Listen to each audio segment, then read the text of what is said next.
Hello မင်္ဂလာပါကျွန်တော်ဗီဒီယိုရီမလုပ်ဖြစ်တာလည်းတော်တော်လေးကြာသွားပြီပေါ့နော်ဘာလို့လဲဆိုလို့ရှိရင်ကျွန်တော်မှဒီသင်တန်းတွေလည်းဖွင့်ထားတာဖြစ်တဲ့အတွက်ကြောင့်ဒီသင်တန်းမှာပဲကျွန်တော်အာယုံစိုက်ပြီးတော့လုပ်လာတာဖြစ်တဲ့အတွက်ကြောင့်ဒီဗီဒီယိုတွေမလုပ်ဖြစ်ဖို့ဖြစ်သွားတယ်ဆိုတော့အခုကနေစပြီးကျွန်တော်ဒီသင်တန်းတွေကျွန်တော်နားလိုက်ပြီးသင်တန်းမရှိတော့ပါဘူးเนาะဒီသင်တန်းမရှိတော့ဘူးအဲ့အတွက်ကြောင့်ကျွန်တော်ပုံမှန်ဒီဗီဒီယိုလေးတွေပဲလုပ်ပြီးတော့ Facebook နဲ့ YouTube မှာပုံမှန်တင်ပေးမှာဖြစ်ပါတယ်နော်ဒီ stock investment နဲ့ပတ်သက်တဲ့ဗီဒီယိုတွေဖြစ်မယ်ပြီးလို့ရှိရင်ဒီ account 3နည်းတော့ account 6နည်းတော့စသဖြင့်ပေါ့နော်ဒါလိုအပ်တဲ့ဟာတွေပဲကျွန်တော်ဗီဒီယိုလုပ်ပြီးတော့တင်ပေးသွားမှာဖြစ်ပါတယ်ဆိုတော့ဒီတခါကတော့ကျွန်တော်ဘာအကြောင်းပြောမလဲဆိုလို့ရှိရင်ဒီ Rakuten Shocking ပေါ့နော် Rakuten ဖွင့်ပြီးတော့ကျွန်တော်နီးစာသုံးတယ် stock market မှာ invest လုပ်တဲ့လူတွေအတွက်တည်တင်တဲ့ဟာဖြစ်ပါတယ်အဲ့ဒါဘာလဲဆိုလို့ရှိရင်ဒီ personal information ကိုကျွန်တော်ပြောင်းတဲ့ဟာဥပမာကျွန်တော်အလုပ်ပြောင်းတယ်အလုပ်ပြောင်းရင်လိပ်စာပြောင်းရတယ်လိပ်စာပြောင်းတော့ကျွန်တော် information တွေပေါ့နော်ကျွန်တော်လိပ်စာတွေဒီမှာလည်းလာပြောင်းပေးဖို့လိုတယ်ဖုန်းနံပါတ်ဆိုရင်လည်းဒီမှာလာပြောင်းပေးရတယ်နာမည်မှားတာတော့ဆိုလို့ရှိရင်လည်းပြောင်းပေးလို့ရတယ်เนาะတကယ်တော့ကိုယ်အကောင့်ဖွင့်ထားတယ်နာမည်မှားသွားတယ်ပန်နဲ့မတူဘူးအဲဆိုလို့ရှိရင်လည်းကျွန်တော်ဒီမှာပဲပြောင်းပေးရမှာဖြစ်တယ်အဲ့ဒီပြောင်းတဲ့နည်းတွေကိုဒီနေ့တစ်ဆင့်ချင်းစီအကုန်လုံးလုပ်ပြသွားမှာဖြစ်ပါတယ်အရင်ဆုံးဒီနေ့လုပ်ပြမှာကဖုန်းနဲ့လုပ်ပြမှာဖြစ်ပါတယ်ဘာလို့လဲဆိုရင်လူတိုင်းကတော်တော်များများဖုန်းပဲသုံးကြတာဖြစ်တဲ့အတွက်ကြောင့်ဖုန်းနဲ့ပဲလုပ်တဲ့နည်းတစ်ဆင့်ချင်းစီပြပေးမှာဖြစ်ပါတယ်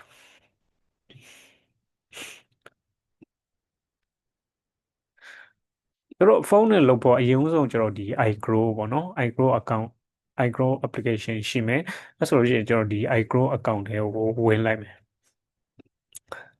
iGrow account ထဲဝင်လိုက်ပြီးဆိုတာနဲ့ကျွန်တော်ဒီpage ရောက်လာမှာဖြစ်တယ်เนาะဒီ page ပေါ့ဒါအဲ့မှာကျွန်တော်ဒီ my page ဆိုတဲ့ဟာဝင်ပေးဖို့လိုတယ်ကိုယ့်ရဲ့ဒီ iGrow account ကို login ဝင်ပြီးတော့ my page ကိုဝင်လိုက်ပါဒီ my page ကိုဝင်ပြီးတာနဲ့ဒီမှာဒီ website ကိုကျွန်တော်သွားရမယ်ဟာเนาะ website content ဆိုပြီးတော့သူကသွားမယ့်နေရာကိုပေးထားတယ်အဲ့ဒါ height ကျွန်တော်လုပ်ပေးလိုက်ပါအဲ့ဒါ height လုပ်ပေးသွားလို့ရှိရင် ဆိုတော့ဒီဘက်က website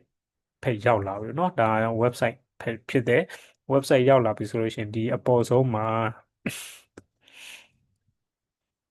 ပေါ်ဆုံးမှာဒီ my menu ဆိုတာရှိပါတယ်အဲ့ဒီ my menu လေးကိုကျွန်တော်နှိပ်ပေးလိုက်မယ်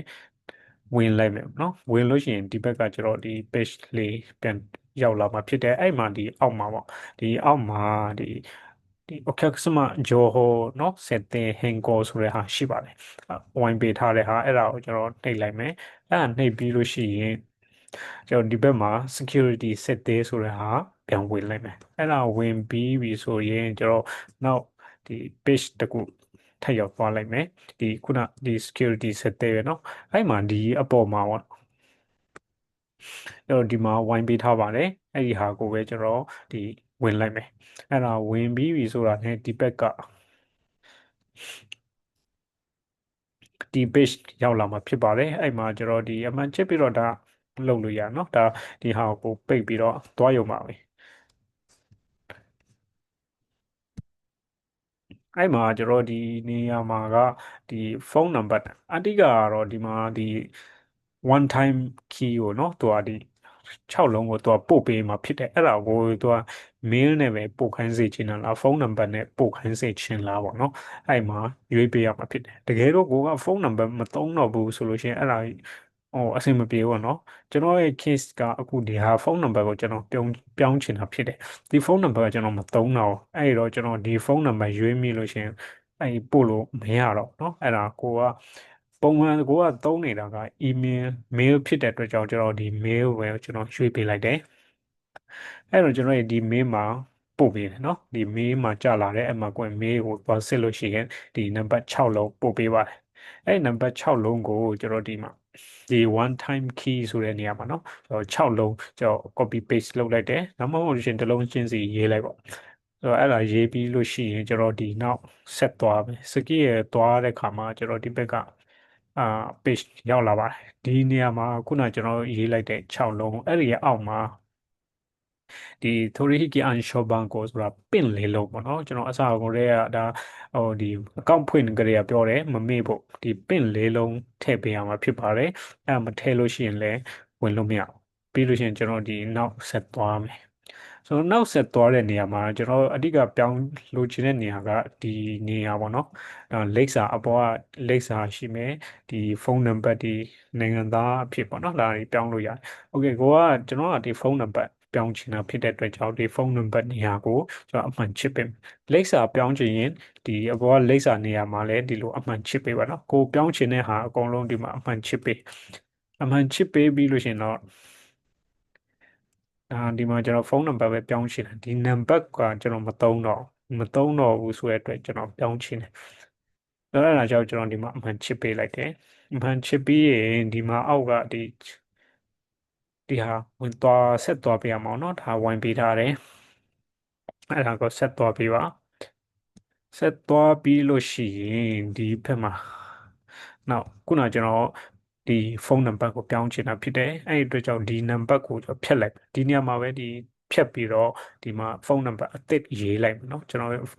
ဖုန်းနံပါတ်အသစ်ဒီနေရာမှာရေးတယ်ဒီဘက်ကဒီအိမ်ဖုန်းကမရေးလည်းရဘာမှဖြစ်ဘူးเนาะမရေးတာလည်းရတယ်ဒါမှမဟုတ်လို့ရင်ကိုယ့်ရဲ့ဖုန်းနံပါတ်ကိုပြန်ရေးလည်းရတယ်ဆိုတော့မလိုအပ်ဘူးဆိုတော့မရေးတာကောင်းတယ်ဆိုတော့အောက်မှာကဒီတိုင်းကျွန်တော်ထားလိုက်မယ်ဆိုတော့ဒီဘက်မှာကခုနဒီအပေါ်ကကျွန်တော်ရဲ့ဖုန်းနံပါတ်အဟောင်းဒီအသစ်ကိုကျွန်တော်ကခုနရေးလိုက်ပြီเนาะရေးလိုက်ပြီးရတယ်သူကဒီမှာဒီလိုပြောင်းပါမယ်ဆိုပြီးတော့သူညားလေးနဲ့ပြပေးထားတယ်ဆိုတော့ကျွန်တော်ရဲ့ဖုန်းနံပါတ်အသစ်ဆိုတော့ကျွန်တော်ကကျွန်တော်မပြောင်းထားဘူးဆိုတော့ပြဿနာမရှိဘူးဆိုတော့ကျွန်တော်အဲ့ရနဲ့ဆက်သွားတဲ့ခါမှာဘယ်လိုလာလဲဆိုတော့ဒီ one time key ဒီမှာကျတော့ဒီဖုန်းနံပါတ်အသစ်ကိုပို့ပေးမှာเนาะခေတ်တိုင်းသိန်းဝပန်းကိုသူကဒီပို့ပေးမှာဖြစ်တယ်အဲ့မှာကျွန်တော်ဒီနံပါတ်ကိုပို့ပေးမှာဆိုပြီးတော့ဒီမှာပေးထားတယ်ဒါကကျွန်တော်ရဲ့နံပါတ်အသစ်အဲ့ဒါကိုကျွန်တော်ဆက်သွားလို့ရှိရင်ဆက်သွားတာ ਨੇ ဒီကျွန်တော်ဖုန်းနံပါတ်ထဲကိုဒီဖုန်းနံပါတ်အသစ်ပေါ့နော်ကျွန်တော်နံပါတ်အသစ်ထဲဒါကကျွန်တော်နံပါတ်မဟုတ်ဘူးเนาะအာသူတို့ပို့ပေးတဲ့ဟာနံပါတ်အသစ်ထဲကိုသူကဒီone time key 6လုံးထပ်ပို့ပေးတယ်เนาะဒီ6လုံးထပ်ပို့ပေးတော့အဲ့6လုံးကိုကျွန်တော် copy ယူပြီးတော့ဒီမှာလာရေးလိုက်မယ်ဒီမှာရေးပြီးရင်ပြီးတော့ကျွန်တော်ခက်ဒီနောက်ဆက်သွားလို့ရှိရင်တော့ပြီးသွားပြီဒါကကိုယ့်ရဲ့ personal information ပြောင်းတာဖြစ်ဖြစ်အကုန်လုံးပေါ့နော်ဖုန်းနံပါတ်လိပ်စာကစအကုန်လုံးဒီမှာပဲပြောင်းရတယ်ဒါပြောင်းတဲ့နည်းကအတူတူပါပဲဆိုတော့အဲ့မှာဒီမှာဒီပြီးသွားတယ်နော်ပြီးသွားပြီဆိုပြီးတော့ပြောတယ်အဲ့မှာကြည်သတိထားမှာကစာဖတ်ကြပါအကောင့်ဖွင့်တဲ့အချိန်မှာလည်းစာဖတ်ဖို့လိုတယ်တခုခုလောက်တိုင်းကျွန်တော်ဒီစာတွေဒီမှာရေးထားတဲ့ဟာတွေကဖတ်ရမယ်ဟာနော်အဲ့ဒါမဟုတ်ဘဲနဲ့နောက်ကြမှာဘယ်ချိန်ပြီးမှလဲဘယ်တော့ရမှလဲဆိုတော့လာမေးကြတာအများကြီးပဲသူကအမှန်ဆိုလို့ရှိရင်ဒီမှာရေးတာနာမည်တော့လိပ်စာတော့နိုင်ငံသားတော့အဲ့ဒီဟာတွေပြောင်းလို့ရှိရင်ဟန်ကိုလုပ်လို့ရှိရင်2ရက်ကနေ3ရက်အထိကြာမယ်လို့သူရေးထားတယ်နော်ဒီမှာဟိုအကောင့်ဖွင့်တဲ့ချိန်မှာလည်းအဲ့လိုပဲအကောင့်ဖွင့်ပြီးတာနဲ့ဘယ်နှစ်ရက်ကြာပါမယ်ပုံဟိုပါပေါ့နော်ဘယ်လောက်ကြာနိုင်လဲဆိုတာသူတို့ရေးထားပါတယ်အဲ့ဒါစာဖတ်မှာပဲသိမှာသူတို့များများကစာမဖတ်ကြအောင်အခုအခုထိကျွန်တော်သင်လာတဲ့အတွေ့အကြုံပေါ့နော်စာတွေမဖတ်ကြဘူးဆိုတော့စာဖတ်ပေးကြပါအဲ့ဒါမှပဲကိုကသူဘာပြောလဲဆိုတာသိရမှာလေ2ရက်ကနေ3ရက်လောက်အထိကြာမယ်လို့ပြောတယ်ဒါပေမဲ့ကိုကကျွန်တော်ဖုန်းနံပါတ်ပြောင်းတာဖြစ်တဲ့အတွက်ကြောင့်ချက်ချင်းရတယ်ပြဿနာမရှိဘူးကျွန်တော်အဲ့ဒါလေးသတိထားမှာဖြစ်တယ်ဒါဆိုလို့ရှိရင်အကောင့်မှာနာမည်တော့ဒီလိပ်စာတော့เนาะစသဖြင့်ပြောင်းတဲ့နည်းပါပဲအဲ့ဒါပါပဲဒီဘာမှခက်ခဲတာတော့မရှိဘူးဆိုတော့နောက်အမေးများတဲ့ဟာဘာလဲဆိုလို့ရှိရင်ဒီဂျပန်မှာ trading လုပ်ချင်တယ် stock trading လုပ်ချင်တယ်တော့เนาะ option လုပ်ချင်တယ်ဆိုပြီးတော့မေးတာတွေအများကြီးရှိတယ်ဆိုတော့ဘယ်ဟာသုံးရမလဲဆိုပြီးတော့လာမေးကြတယ်အဲ့ဒါကြောင့်ဒီတခါနောက်ဗီဒီယိုတစ်ခုကတော့မူးမူအကောင့်ဖွင့်တဲ့နည်းပေါ့နော်ဂျပန်မူးမူအကောင့်ဖွင့်တဲ့နည်းတင်ပေးမှာဖြစ်ပါတယ်လွယ်လွယ်လေးပါပဲအဲ့ဒါလည်းကိုယ့်ဟာကိုယ်လုပ်လို့လည်းရတယ်တကယ်လို့အဆင်မပြေရင်လည်းကျွန်တော်ဒီဗီဒီယိုလေးလုပ်ပေးမှာဖြစ်တယ်အဲ့ဒါကြောင့်ကျွန်တော်အခုကနေစပြီးတော့ဗီဒီယိုတွေကိုဒီပုံစံအတိုင်းပဲလုပ်ပြီးတော့Facebook မှာတင်ပေးမယ်ဒါမှမဟုတ်လို့ရှိရင်လည်း YouTube မှာတင်ပေးမယ်ဆိုတော့လောက်ရမှာပါလဲဆိုလို့ရှိရင်တကယ်တော့ကိုကဒီဟာတွေစိတ်ဝင်စားရဆိုလို့ရှိရင် follow လုပ်ပေးလို့ရတယ် YouTube ဆိုလို့ရှိရင်လည်း subscribe လုပ်ပြီးတော့အားပေးလို့ရပါတယ်လို့ အားလုံးကျေးဇူးတင်တယ်နောက်ဗီဒီယိုမှာပြန်တွေ့ကြမယ်